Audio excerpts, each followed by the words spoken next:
Welcome to the Founder Hour podcast. Before we get into the episode, just a quick word about our sponsor, Outer. You know I've raved about Outer before, and I love my Outer sofa, outdoor dining table, and chairs. I've had them for over a year, and let me tell you, they've been through everything, from rainstorms to scorching sun, and still look brand new. That's because Outer makes outdoor furniture that's actually designed for the outdoors. From using incredibly durable and sustainable materials to developing innovative solutions like the Outer Shell cover, which protects my sofa and dining table against dust, debris, and dirt. No more soggy cushions or dusty tabletops. My Outer setup is always clean, dry, and ready to be enjoyed anytime I want. Head to liveouter.com/thefounderhour to see Outer's range of outdoor furniture, fire pits, and accessories. The Founder Hour listeners get an exclusive 10% off for a limited time. Terms and conditions apply. So elevate your outdoor space with Outer. That's liveouter.com/thefounderhour. Taylor Hill, welcome to the show. Thanks for having me. Wonderful to have you. Why don't we start a little bit, kind of take it back to the early days and just get your kind of background and for the listeners to know, where you came from, what you were like as a kid. Because obviously that will sort of show up, later in your life, I'm sure, and what you're up to now. And so, I read you were born in Illinois and then grew up in Colorado. What was life like growing up for you? Well, yeah, I was born just outside of Chicago. I don't remember it. I was 4 or 5, I think, when we moved to Colorado. So yeah, that's my home. That's where I feel like I'm from. Why did you move there? Parents? It was my parents, my dad's job. I think he just got a better offer. And, Chicago is cold, but Colorado is cold, but it's like fun cold. Mm-hmm. Skiing, snowboarding, hiking, mountains, outdoors. Yeah. In Chicago, my parents lived there for 11 years. And it was just, the winters are really, really brutal. And it's, not as fun, I guess. Right. So, were you into any of those extreme sports when you were younger? Yeah, I grew up snowboarding. I skied from when I was 5, and then when I was 8, I switched to snowboarding, and I've been snowboarding ever since. Nice. And I really love it. It's such a huge part of my life. I get so much joy from it, and yeah, the adrenaline. I mean, there's nothing like it. Just I agree. Flying. Do you feel like it's like it's like one or the other? Because I feel like for me it was I tried skiing. My first time was a disastrous experience, and then I tried snowboarding, and I was like, this is more like my thing. Yeah, I do think it's one or the other, but I do think there are people who can do both and enjoy both for different reasons. But for me, I think it's totally maybe a brain thing. Yeah, and so skiing requires it's a lot easier to learn technically, but it requires a lot of technique because your feet are on 2 different mechanisms, and then you have the poles, and you're kind of navigating all this stuff, and there's a lot of equipment involved. Yeah. And for me, snowboarding felt more freeing because it was just me and a board, right? So it just kind of felt less complicated. It was a little more difficult to learn, but once I got the hang of it, man, that was all there was. And then and then you just feel like you're flying. So for me, it just kind of hit something in my brain a little bit different than skiing did. Yeah. I don't like to have to think about stuff too much. I just want to turn my brain off and just feel okay. So with skiing, you kind of have to think a little bit more. Yeah, you have your skis can fall off. 4 limbs that you have to worry about versus 2. Exactly. Not even 1. It's a kind of 1 stuck on a board. Yeah, so it kind of makes sense. But some people love the precision and the thoughtfulness and mindfulness that goes into skiing. They find it meditative. So I can see both sides. Taylor, what did your parents do during this time when you were growing up? What do you mean? Work-wise. Work-wise. So my mom used to work in a salon and was a hairdresser. And my dad is an engineer, or he was an engineer. And so he was he moved around a bit. He met my mom in a really small town in Virginia, and they fell in love, and then moved to Michigan, and then moved to Chicago, and then moved to Denver. Country. Yeah, and she kind of went with him everywhere. And then when we were,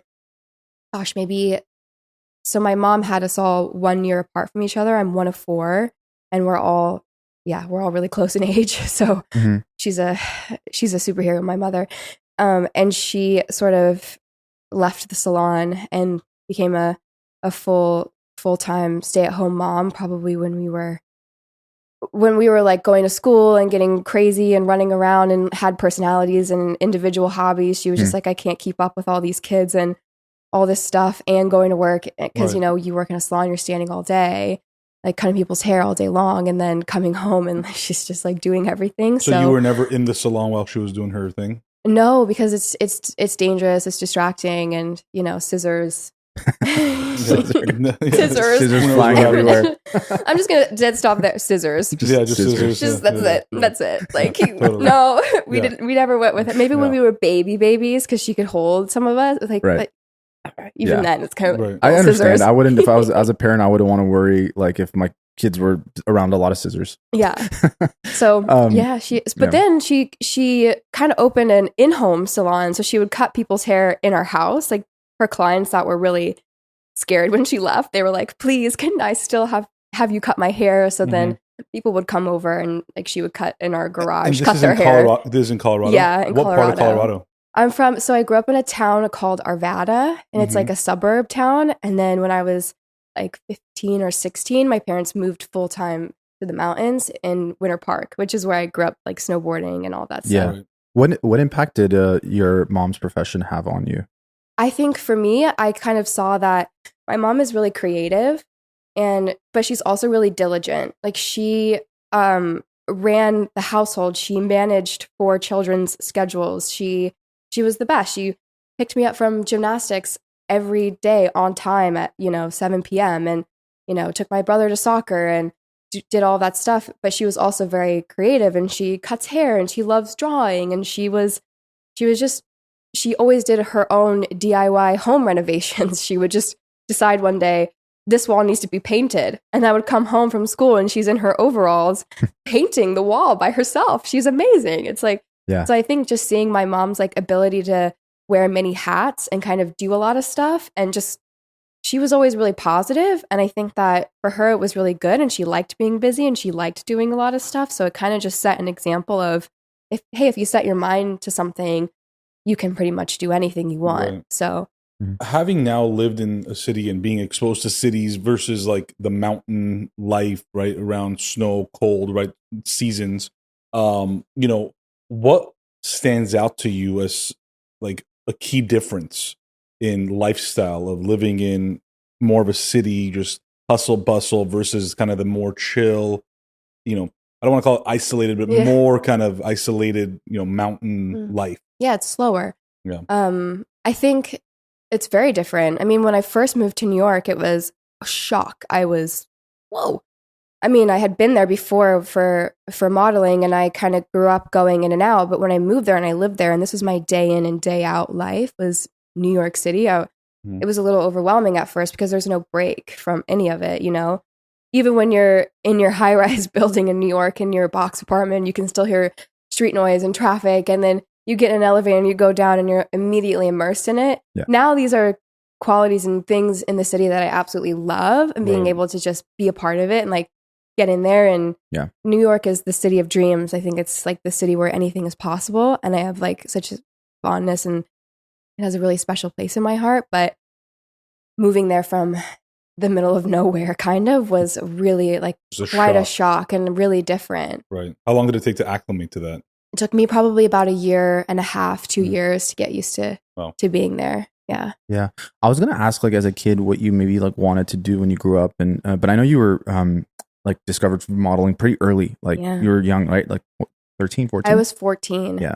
Yeah. How did that happen? Like Yeah.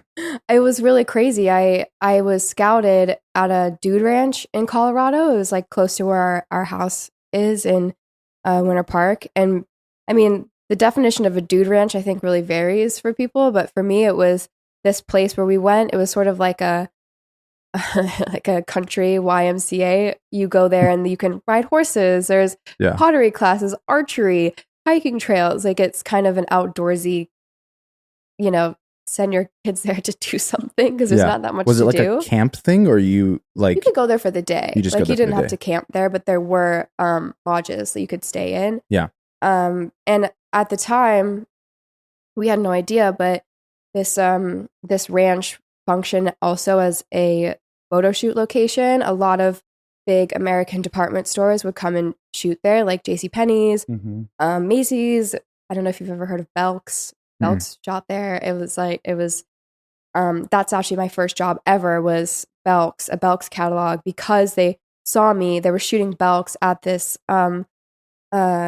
ranch, and then the photographer and the assistant thought that my sisters and I were hired as like the junior, like the kids models, and they were like, "Oh, we're gonna see you tomorrow," and we're like, "What are you talking about?" And then they were like, "Oh, well, where are your parents?" And then I was like, "My mom's over there."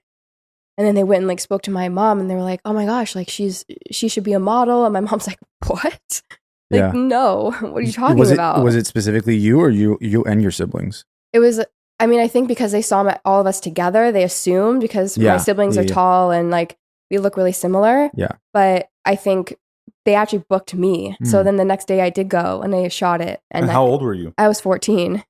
And so you're already on site. They're just like, let's just hire her. So they like, we should just hire her, this like local kid. Yeah, that's funny. And there I was. Yeah. And I still have the catalog. It's in my house. It's my grandpa kept it, and it's so cute. Like, I'm curious because obviously I'm not a model, but like, you know, in that moment, are you like, what does that feel like, that somebody wants you to be in their photo or as a model, modeling whatever you're modeling? Like, what is the feeling at 14? Well, I think for me at 14, I had no feelings. I was just like, okay, I guess I'll try it. I think that's the beauty of youth, you know. It's just, you don't know enough. You don't know what you don't know. I had no thought or idea of that what would happen after I did that shoot, but because I was so young, I think my mind was very open, and I was like, I don't know, sounds cool, sounds fun, I'll try it.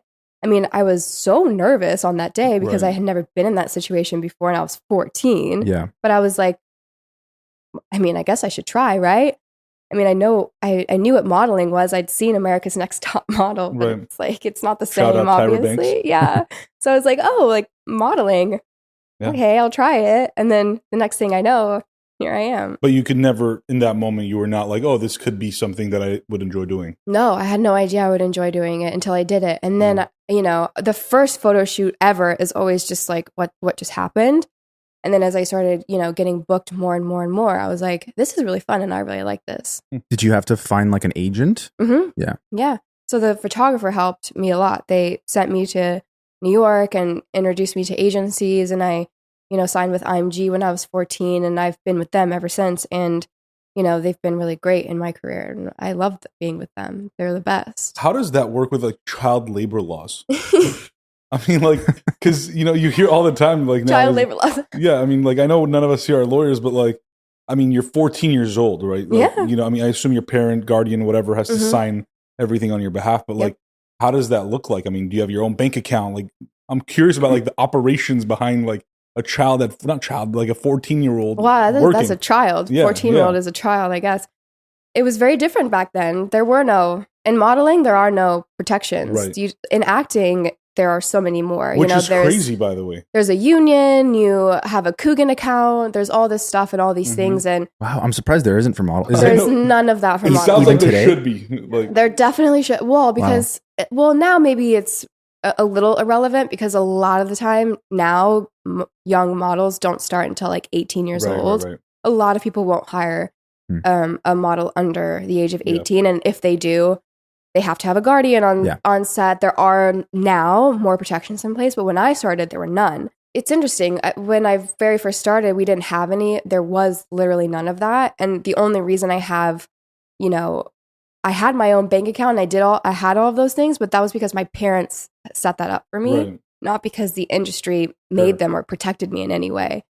They protected me. Right. Mm-hmm. Yeah. Feeling stressed, struggling to sleep at night, or just need a little health boost? Look no further than Magnesium Breakthrough from BioOptimizers. It's the only supplement on the market that combines 7 types of magnesium in one bottle, each with unique benefits for your body. Whether you need help with muscle recovery, heart health, or energy production, Magnesium Breakthrough has you covered. Plus, it's all natural, vegan, and gluten-free. Head to biooptimizers.com/founderhour and use the code FOUNDERHOUR for 10% off your order. Don't miss out on the #1 selling magnesium supplement. So yeah, as you start getting gigs and like modeling gigs, like what does that how does that kind of feel like in terms of like the lifestyle? I'm assuming you enjoyed it. You were, because I know we've had a couple of different folks on the show who have been models or currently models, and you know, kind of their experiences kind of vary. So I'm just curious, like how it was for you being in that scene. Everybody's experience in fashion and modeling is so different. It's so wild, even to have the same job as someone and talk to them and connect to them and be like, did you ever experience this? Did you ever experience that? Or, oh my God, I can't believe you, like, that was your journey. That's so crazy. It's so different for everyone. But for me, I had the best time because my mom went with me everywhere. So I felt like I was really safe. I was taught how to, you know, navigate the world. She taught me street smarts, you know, being aware of my surroundings, knowing how to get from point A to point B. I was never alone. She was always on set. She was watching everybody, making sure everything was good, making sure I felt good. And so many, you know, models in the industry, they don't have that, and they don't get that often because it's not required that a parent comes or a guardian in fashion. Like, you know, I was constantly in castings and waiting rooms with girls my age who were alone and without their parent. So they had to be really independent and really strong and grow up really fast from day one.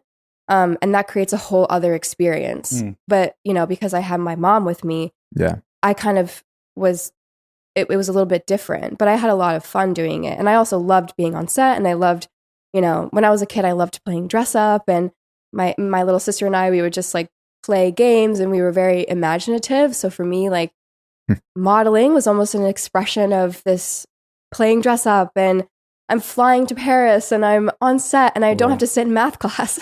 right. No, it's like, I don't know. Like I was so young. I was just like, you mean I don't have to go to school anymore? This is amazing. You know, I'm sure, and maybe I'm not sure, but like, you know, I assume that rejection also is a part of the industry where like you get rejected to be like the model. You know, obviously for you, you've had a very successful career, so I assume there was less rejections than others. But if there were rejections that you had to deal with, how did you deal with that, and or how do others deal with that? I mean, like, because at the end of the day, it's not your personality, maybe partially personality, but it's really like what you look like. Yeah. Right. So like, how does that make one feel? It's crazy. I mean, it's you're spot on. I mean, it really, in the beginning, a lot of it is about how you look. You know, that's your ticket through the door, right? That's how you get the job. But I mean, when I was really young, it was hard to understand, and I did face a lot of rejection, and it's really, sometimes it feels really personal, right? And you feel really upset, and it can be an emotional time because you just don't understand why. Right? Why didn't they pick me? Did they not like me? I don't understand. So I know that, you know, rejection in this space it's everywhere, and it's constant. It's all the time. I mean, even today, I still don't. I not like get rejected. Like such a strong word, but it doesn't work out. I don't book something for some reason. I don't know. Like, but I think I learned to sort of have like a detachment or compartmentalize it in a way, because it's not, while it is kind of about how you look, it's not about who you are. Right. You know, now I've been doing this for 14 years. I have people and friends in the industry, and, you know, I've worked with so many people, and I think like the reason I keep getting booked and I come back is because people want to work with people that they like or with their friends. I think that kind of goes across the board in a lot of industries. Like, you just want to be around people that you like working with, right? Yeah. Right? It's all relationship based. Yeah, it's so obviously, like in the very beginning, it's how do you look, and do you fit a certain look that they're going for? And then as you build and grow upon that in the industry, you create relationships, build a network, and then you're booked because they like you, kind of. Right. You know, and so yeah, I just kind of had to learn how to separate the two, because I know that when I'm not booking something, even back then, it was not because of me. They didn't not like me. They probably did like me, and they were maybe bummed. They're like, oh, well, she was really, maybe it was really just a hard decision, but like, you don't know what the thought process is behind it. And sometimes they just pick you because, you know, you have brown hair, and they were looking for a girl with brown hair. It's really that simple. Right. And you know, if they were, you could color your hair, but you could, but I get it. No, maybe they're, well, she's already got brown hair. You know, I don't know. It's just so simple. Yeah. It's so simple. It can really just be that. So you kind of have to separate it, because it's not like an attack on you, and they don't like you, and you don't fit this, and you're not good enough. It's kind of the opposite. Like you are good enough, but what about like the I'm assuming when you're younger, especially, like you're not as involved in like the negotiations and stuff. Yeah. because a lot of deals can like fall through at the negotiating table, right? Like what if the rate wasn't agreed upon or something, right? And so like, did you get any exposure to that at all? Yeah, a lot. I mean, because my mom always spoke to my agent, but it was always on speakerphone. And she always taught me because one day you're going to have to learn how to do this by yourself. So you need to create a relationship with your agent. You need to like have these conversations. And it was so scary calling people on the phone. I just remember being like shaking, being like, "Hi, Lisa. I was just wondering." My mom's like, "You got it. You can ask her." I was like, "Okay." She's just like pumping you up in the background. Yeah, she's like, "You can do it. Like, ask her about that job. You know, say you want to do this. Say you want to go here." And she really encouraged me to like build those relationships with people. So even though it wasn't really, I wasn't involved when I was a kid, I was like, I heard it. I know I heard how she spoke with my agents, like how they spoke to her, and like, you know, she taught me how to handle all of that. So when it was sort of like presented in my lap when I was 18 one day, it just flowed more seamlessly, and I wasn't shocked and scrambling and didn't know who these people were and how to talk to them. Right. So did you not go to high school? I dropped out of high school when I was in the 9th grade. Okay. Yeah. And how did that decision come about? Because I was working so much modeling. Again, like kind of goes back to my mom being really creative. Like I think she had an understanding of what was happening. Yeah. And she just sort of thought, as long as you are loving doing this and you like doing this, an opportunity like this doesn't come around very often. Right. And school will always be there. You can always go back to school, but you can't always pursue a career in fashion. It's happening for you right now, and it's going. Do you want to go? And I was like, yeah. Yeah. He's like, okay, well, let's go. Yeah, I mean, a lot of credit has to be given to her because most parents, I feel like, would not be that open-minded. No, my dad was super skeptical, you know? He comes from a traditional education. He's a professional. He's an engineer. He likes things very compartmentalized. He's a builder. He's a doer. He's like, she has to go to school. She has to do this. And I actually took my dad with me to Paris, and we did like couture Paris Fashion Week together. And after he saw that, he was like, oh, this is a full-time job. Oh, that's why she can't go to school. Yeah. He was like, oh, she's working. And then you know, Uncle Sam came knocking when I was 15, and he was like, my 15-year-old is paying taxes. Yeah. This is crazy. Right. So it was kind of just, okay, she's doing something. She's building something. Right. It was kind of just blind faith that, you know, I guess it seems like she's a kid, but kind of knows what she's doing, so I have to support her. So they were really great about that. I know a lot of models I don't know that many models, but the ones that I do know or we've talked to, I feel like there's always been a struggle with mental health with them. Like, did you ever experience that, like being in such a, you know, scene where, again, it's all about the looks, aesthetics, like people are always talking about how you look, how you should look, like what you should wear. Like, how did you, if you had or do, or how did you deal with that? Or how do you deal with it? There is a lot of that. I think my own, everybody in some form or another, I feel whatever in their personal lives, like has mental health battles. You know, we all go through it. For me, my own personal stuff, it was never attached to my job or my business how I work. But because I was a child and I was growing up in an industry of adults, like there probably, I feel like there was a time in my life when you just sort of are figuring out and learning who you are. Right. And it probably for me was in my, you know, late teens, early 20s. I think that was a really pivotal moment in my career. I've been doing this for a really long time. Making sure I was checking in with myself. I still like doing this. I'm still happy here. I'm enjoying myself. And it's a tough business, you know, but I think it's really fun. So for me, it was just like the best time. I was having like the best time ever. Yeah. And I was really enjoying, you know, working and doing my job. And so it's kind of, for me, it was two separate things. It was growing up, everything's changing. My body is changing. My hormones are changing. I'm also a model.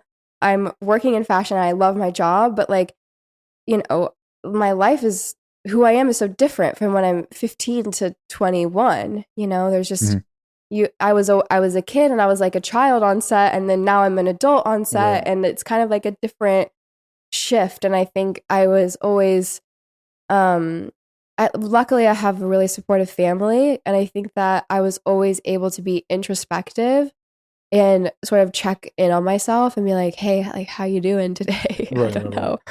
So I definitely had my battles, but I don't think it was for me ever really attached to my job. Right. That makes sense. Did you have a pump up routine before any of the shows? Because we had talked to Miranda Kern, and she was telling us that she was like rapping like Eminem, like in the oh my gosh in the room.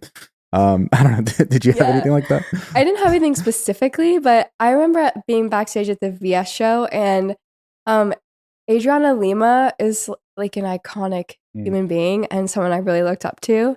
And I was such a big fan of hers, and she was so cool and so fun. I just remember at shows, she would gather the girls in a circle, be like, girls, come on, everybody gather around.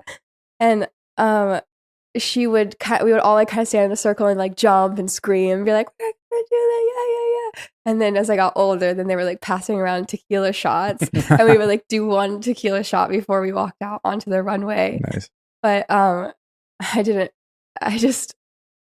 always thought that was a really fun, because it's this moment and you work so hard and it like kind of builds up and you do need a release. And she knew that, and she was really good about, all the new girls, because everybody looks up to her. So she knew she had this power, and she was like, everybody gather around. We're going to like stand in a circle and scream. Nice. And do a tequila shot. And she was like, let's go, girls. We got this. And then boom, she like opens the show. She like walks out and just like, So it was inspiring, and it made me want to be like that. Probably never be like that, but she made me feel like I could, Yeah. Throughout the time when you're like those early days of modeling and stuff, having like kind of skipped out on like the school scene, did you try to like, I don't know if you were being like homeschooled or anything like that, like on the road and stuff, but were there certain like things that you consumed or tried to like learn about stuff, or or was it just like modeling 20? I was homeschooled for a bit, and then it just kind of got on top of me, because even when you're homeschooled, you still have to put in an hour for each class.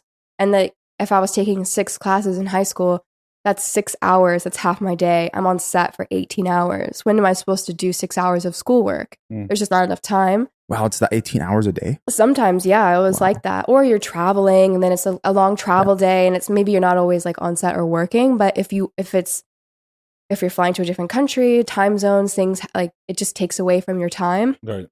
So eventually I just in total like left school. I got a GED and I tested out, and then I left because I was just at 15, because I couldn't keep up. And my mom felt that it would be better for me to test out than fail completely, because what if I did want to go back to school? Yeah.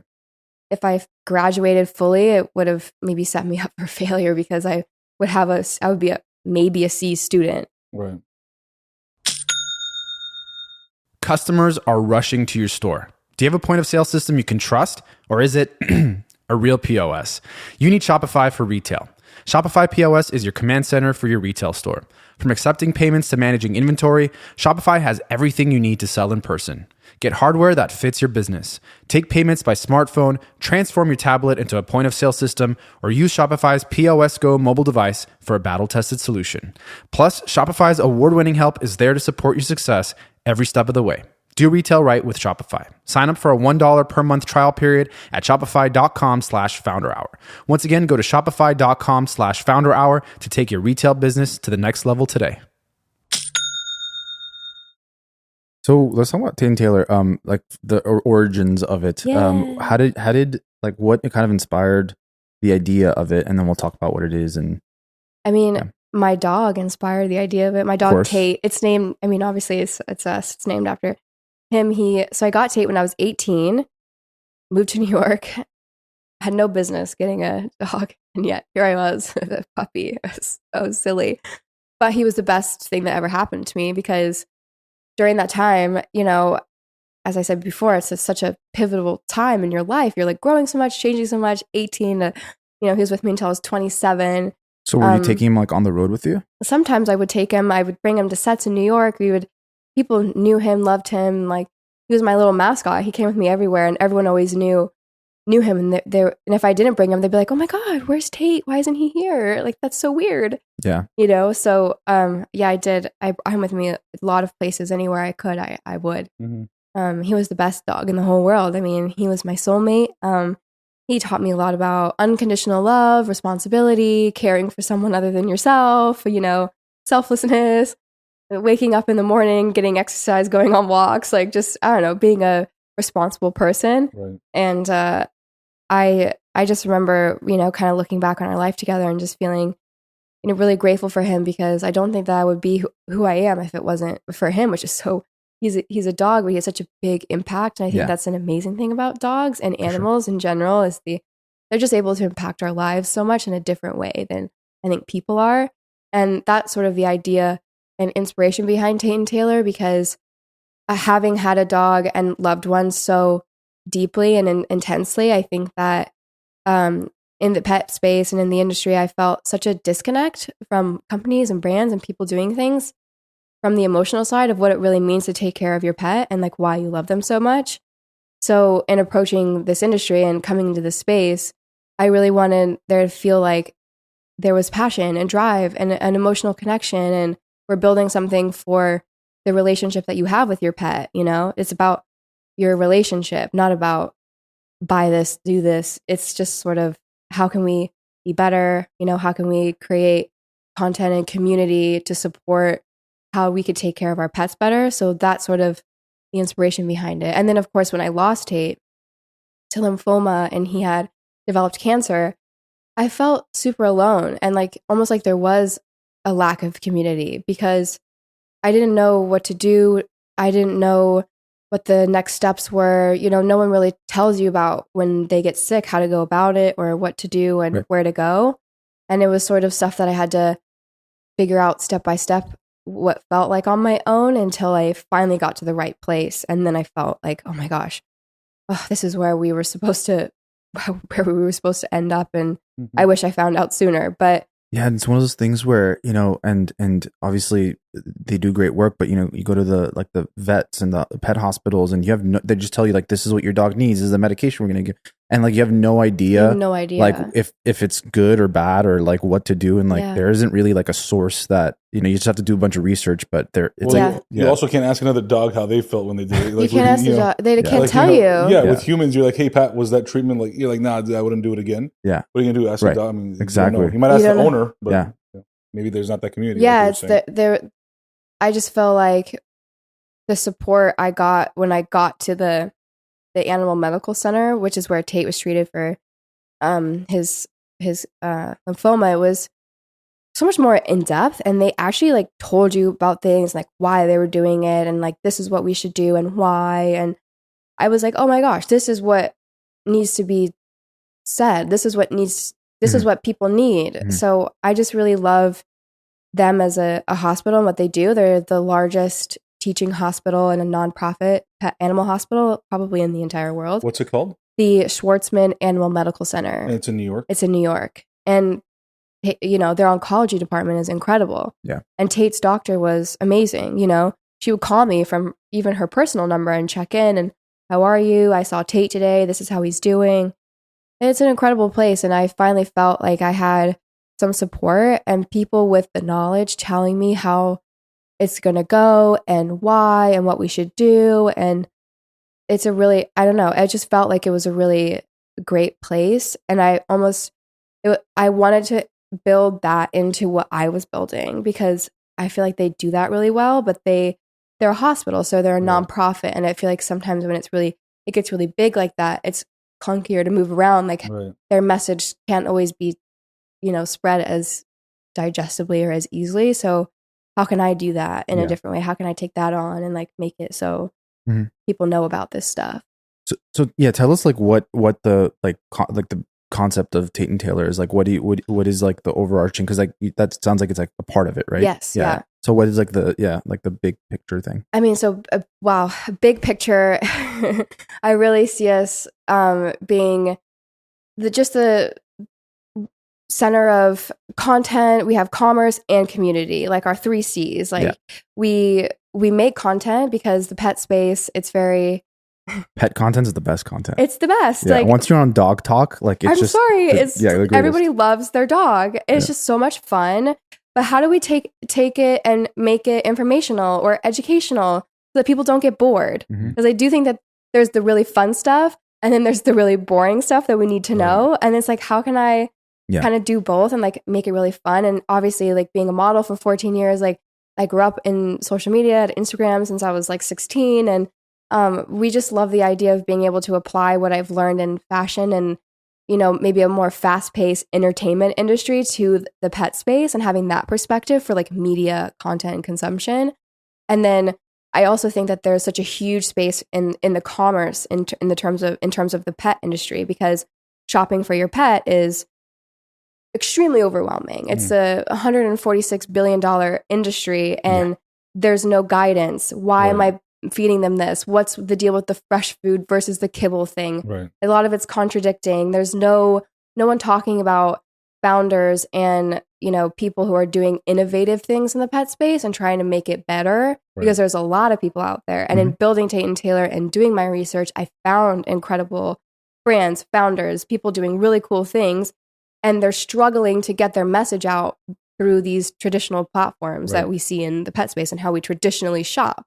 How can I reinvent the wheel? How can I blend like what I do in fashion and content and media, apply it to the pet space and create a whole new way to shop and like consume product? Like it's just, I feel like there's a bit of they're very separate, a bit of a divide. It's very fragmented, you know? Well, yeah, you like walk into Petco and I feel more sad than anything. Yeah, and you're just overwhelmed. It feels like a funeral home for like pets. And you're just like, it needs like a pop of color, like it's soulless.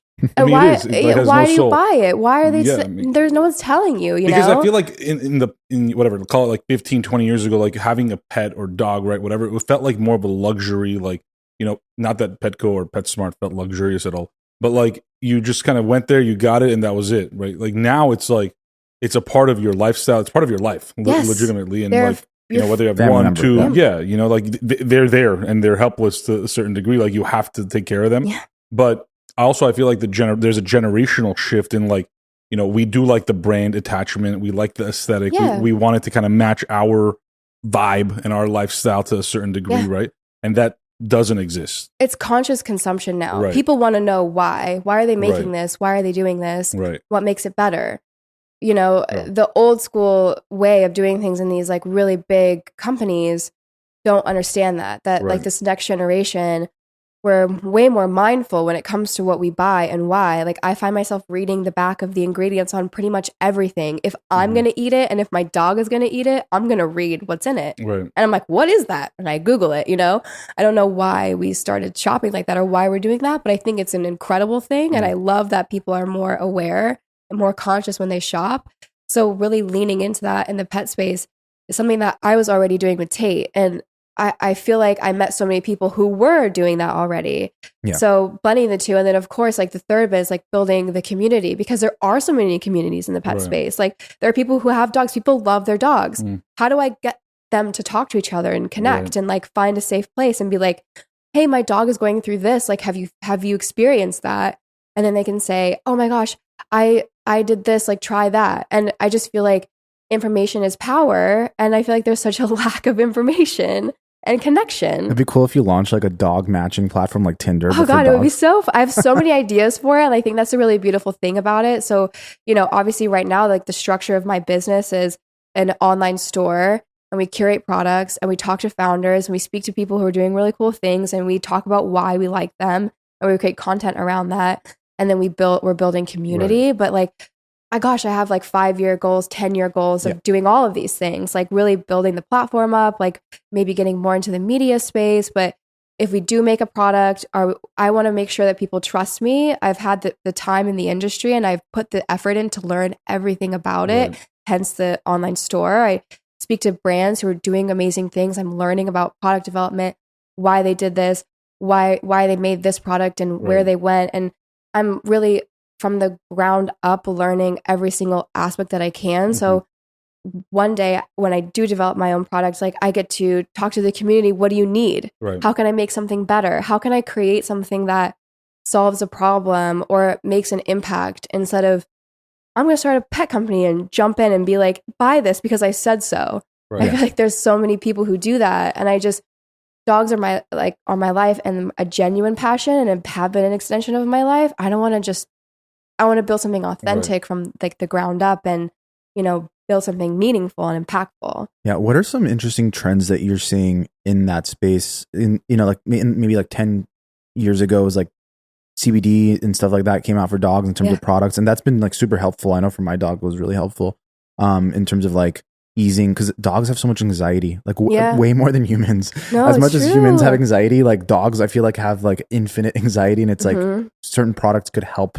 in certain cases. And so I don't know, are there certain trends that you're seeing now coming out for not necessarily like treatment or anything like that, but just even it could be like toys, it could be anything, just certain trends? There's so many because there's so many different genres and areas of the pet space. There's grooming, wellness, edible, like digestibles, what they eat, what they take as supplements. There's like so many different areas.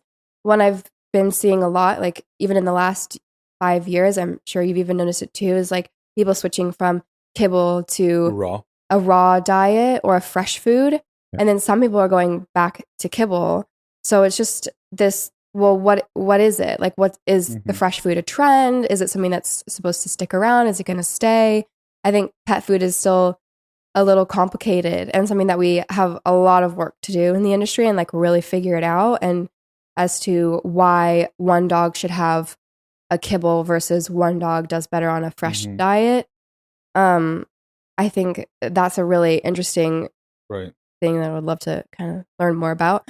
But for me, I really see kind of an uplift and a rise in wellness, like their overall wellness, whether that's taking a supplement or the products you use to groom them, because so we work with we have a brand on our site called Floof, and the founder is really amazing and he's really cool. His name is Michael Kim, and his story and the research that he did in creating his brand, it's grooming product, shampoo, conditioner, like paw balms, is his dog was experiencing skin problems, and a lot of times vets will sort of connect it with a dietary issue, like maybe they're having an allergic reaction to something that they're eating. So you do an elimination diet with your dog, and it's very complicated and really difficult, and it wasn't solving the problem.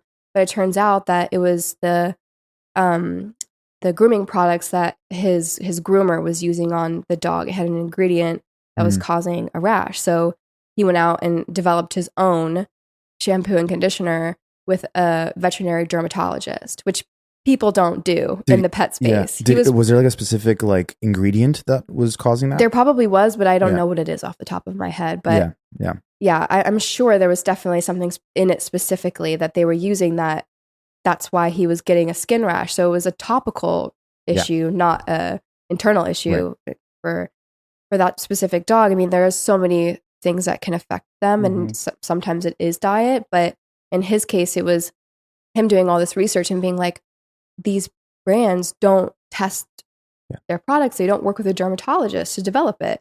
He's like, I'm going to do that.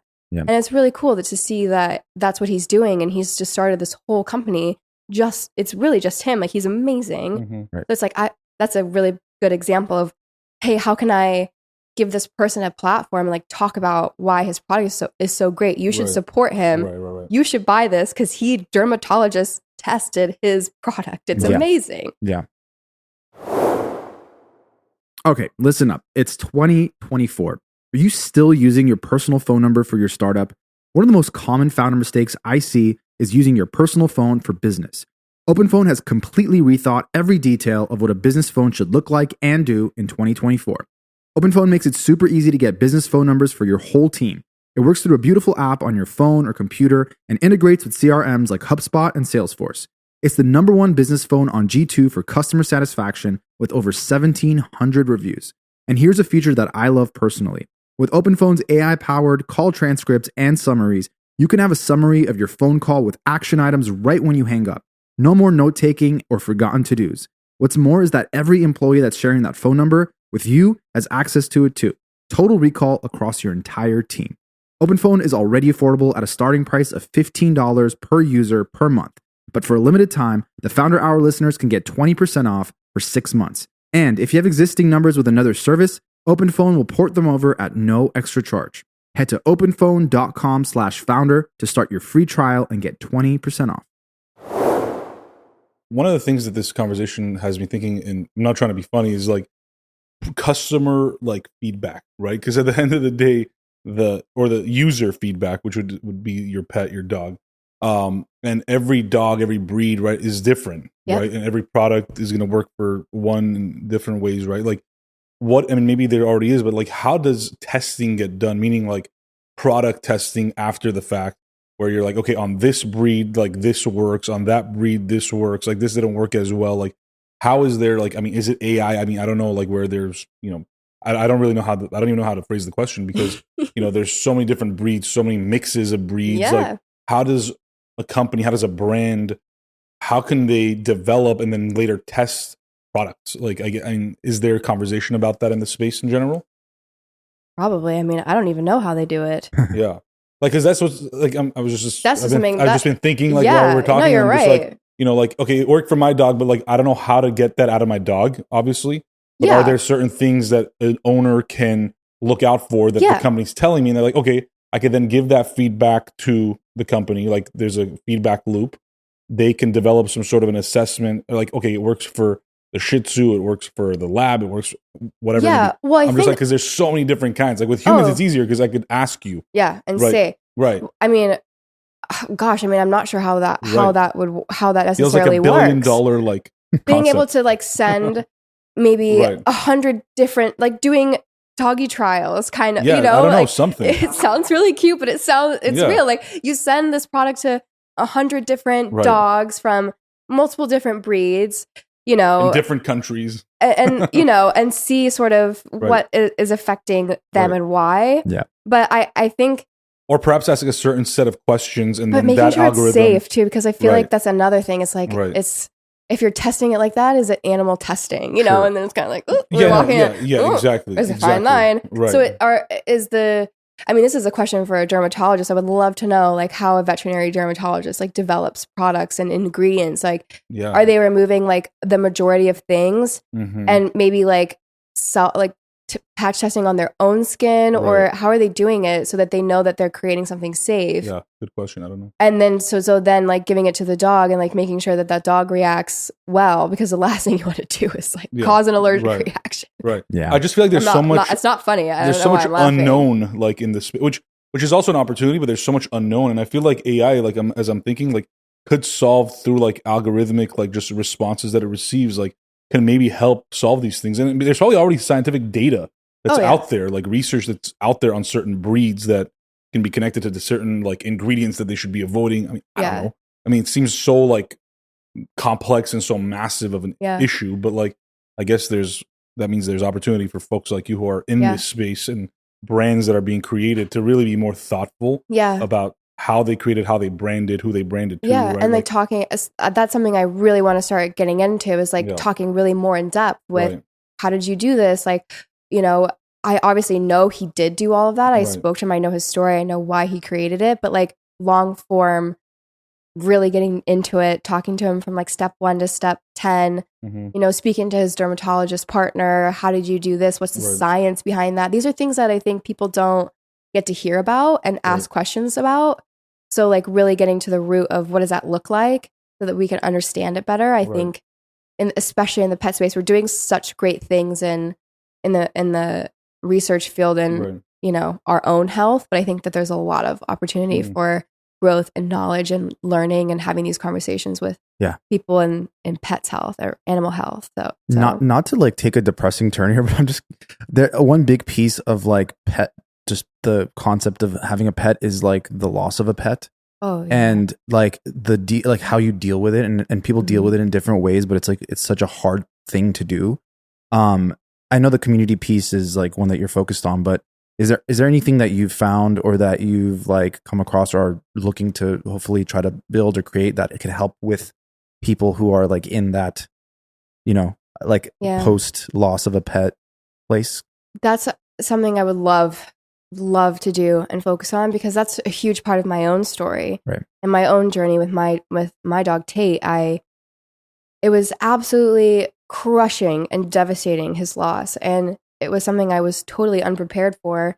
Even though we know they're not with us forever, you have to just appreciate them when you have them and while you have them. Like, this is why I want to take care of them so well, because the life that they get to live with us, they should live their best possible life. And every single day should be so amazing and joyful with them, because we don't get to be with them forever. Right. And dealing with the loss of a pet the words are escaping me. It's hard to. There really is like no way of explaining. There's no way. I mean, I've like tried so many times. I've had a lot of these interviews, and each time I have such a hard time articulating the grief and loss of losing a pet, because the only way I've been able to say it is their love is so unconditional, and they give you so much. They don't want anything from you. They just give you love day in and day out. They love you no matter what you do, no matter how you mess up. They don't talk back. Maybe Tate did talk back a little bit. It was so cute. That's a big reason why everyone loves dogs. So he was a sassy one. It's just like, what kind of breed was Tate? He was a Labradoodle. Okay. He was a little chicken nugget, but he was a human. He looked at me in such a human way. I can't explain it. Our connection was so unique. Yeah. Because he had his own individual personality. People think of dogs and we generalize dogs and this and that, but he was his own person. It was so amazing to see him just grow and become this quirky guy that had all these he had these moods and things, and he would do all this stuff. And I'm just like, wow, you are you. Yeah. And we are us together, and no one is like us. And when you lose that, you lose this language, because they're not speaking English to you, but you have a language, and it's very unique, and it's an unspoken language.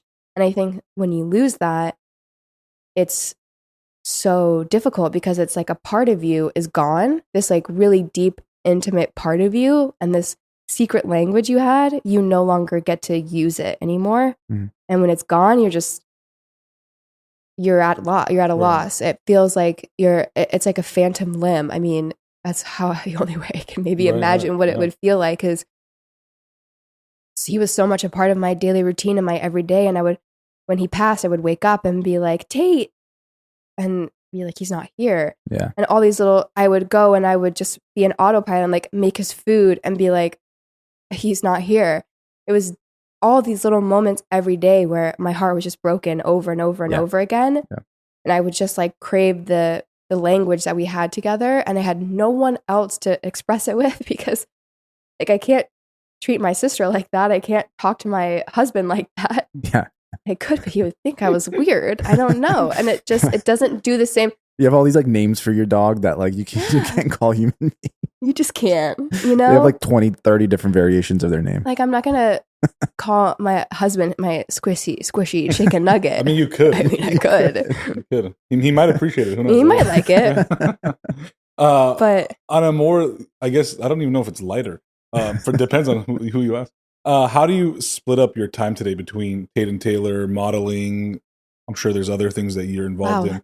How do you splitting up my time? That's an interesting concept. I wish. Or just not even splitting up, but just like, what does a day in your life look like? I mean, even when I'm not working, I'm working on something. I'm on set and I have like a Zoom call with the Tate and Taylor team, and I have a team member or a coworker on Tate and Taylor. They're on set with me to make sure that like we're doing this and figuring it out, because I have a full-time job. I'm a model, and like that's what I do first and foremost, because I've been doing it for 14 years. But gosh, Tate and Taylor is such a huge part of my life. It's just like in my everyday. Like maybe I should have more separation. Maybe that would be would be healthier. I don't know. Yeah. But right now there's no boundaries. I mean, they're really just like they go so hand in hand with each other. I feel like while I'm doing one thing, I'm thinking about the other thing, and there are things I can do every single day to help me move forward and, you know, keep going and building and doing in Tate and Taylor, because it is a business and a company and an entity on its own. It's something that I don't always have to it's not like modeling where it's about my physical self. If I'm not there, it's not happening. Right. Tate and Taylor, if I'm not there, it could still happen. Emails, phone calls, Zoom calls, like it doesn't really rely as much like on my physical person being present. Whereas in modeling, it's so much about my physical person being present. So I have to be physically present for modeling, but I still get to work on Tate and Taylor from anywhere and call people and do things and build. And then when I do have to be physically present, then I create the time and space to do that. Yeah. I'm assuming a lot of people know this, but I just randomly thought of it. Is there such thing as a dog modeling agency? Probably. I'm sure there is, right? I'm sure there is. Yeah. IMG, I'm sure, has one. I'm sure they need one if they don't. Yeah. Like maybe I should start one. Yeah, I was about to say, like, if you're just out and about and you can be like, you're like the scout and you're just whatever happened to you could happen to like, would you like to be a model? Exactly. Yeah, how does consent work? Yeah. I mean, it's like, sorry, today is just about a lot of child and pet laws that I'm thinking about. No, it's how long do you see yourself continuing to be in the modeling space? As long as they'll have me. I'll be there. Yeah. You know, I think now it's amazing that you kind of get to work forever, essentially. Yeah. How's it changed? Because I know did they stop the Victoria's Secret shows? They did, yeah. So or they're bringing it back now or something? How many years ago was that? Like the last show was maybe like 6 years ago. I was in it. I lost track of time. Even I don't know. It was a long time ago. Well, not that long, but how's it changed? Like, how's the industry changed since then? Has it changed much? I mean, I think it's changed a lot. I think that there's a lot more consciousness and awareness and people being just better, nicer, you know? Yeah. More welcoming, open-minded. And, the last Victoria's Secret fashion show was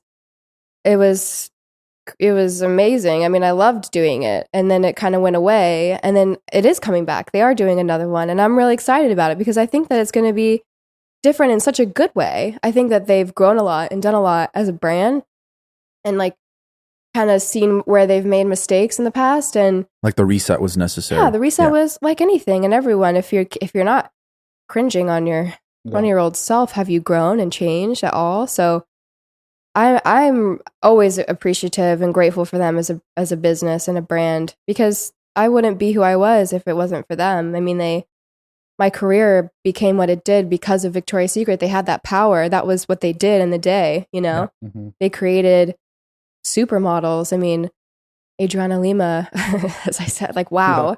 Yeah. You know? Yeah.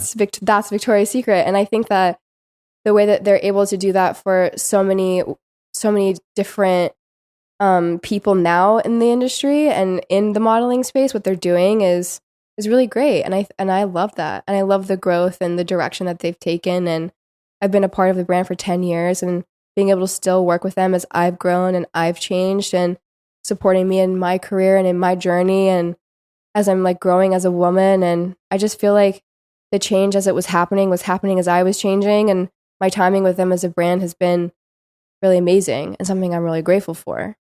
Do you get like first crack at the show if they do it again? Someone who's been I'm in it. Oh, you are in it? I'm in it. Gotcha. Yeah. So it is coming back. They called me up and they said, "You want to go?" And I was like, "I would love to." Oh, I'm so excited. We're back. When is it back? This year or next year? It's coming this year. It is this year. I know that. They've told me nothing except for you're in it, and I'm like, I'm in it. Let's go. I like it. Nice. This has been it's been wonderful. I appreciate you coming by and just sharing your story, but also everything you're working on, and super exciting stuff as pet lovers and pet owners ourselves. We can't wait to see what comes next for the brand, and excited to follow along and keep in touch. I'm so excited. Thanks, guys. This is great. Yeah, you ask good questions. Thank you. You answer them well.